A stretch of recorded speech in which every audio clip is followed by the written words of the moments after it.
Hope is one of the best indicators of a student's well-being, and therefore that's directly tied to their confidence.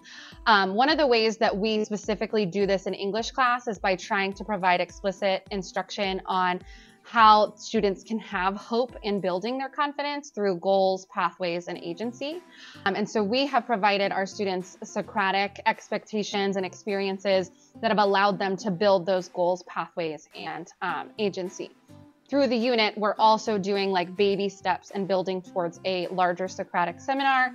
So often during math, students hyper-focus on getting the right answer, and that's all they care about, which we are worried about. However, I really focus on the process, and we take the time to look over the whole work and learn from our mistakes.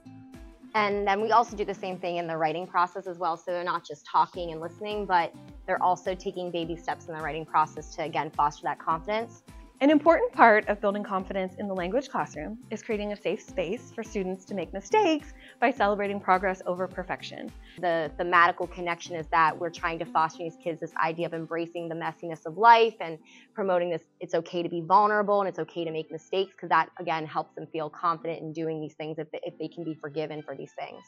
I think it's really helpful that our teachers are really supportive and they're understanding about like everything that we do, and like if we make a mistake, they're not like they don't get upset with us, and they're like very understanding.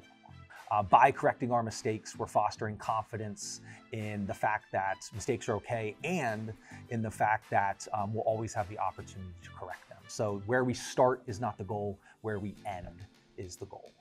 The more we normalize mistakes as part of the learning process and celebrate one another's progress, the more confidence we have to take risks and seek help when needed. We like to foster confidence in our classes by creating opportunities or experiences where students can go outside of their comfort zone. One of the things that we do is rock climbing. If students have the courage to step up to the wall and climb, then they can be really proud of themselves for facing those fears. Then that permeates into other areas of their life. And by doing that, when they have a speech to give or a big test to take, they know they can do it because they're confident and they're facing those fears.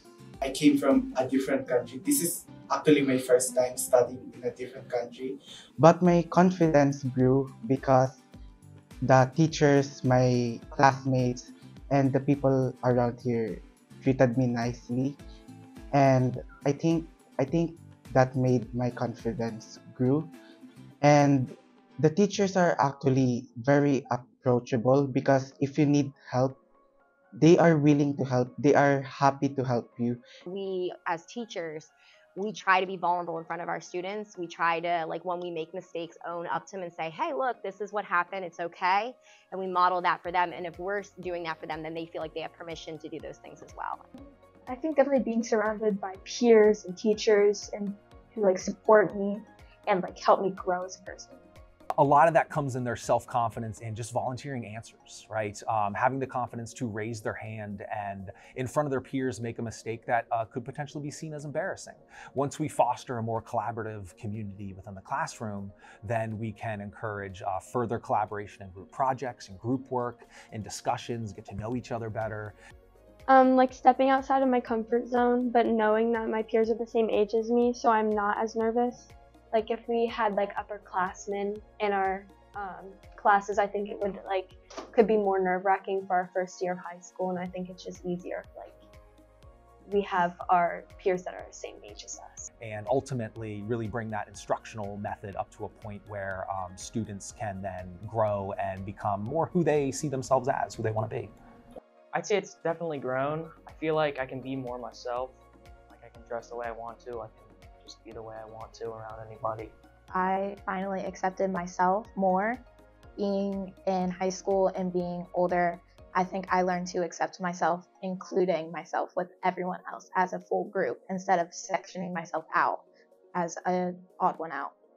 As the year progresses, students build more confidence. They come in, it's a new school year, a new place, new teachers, and new peers for some of them.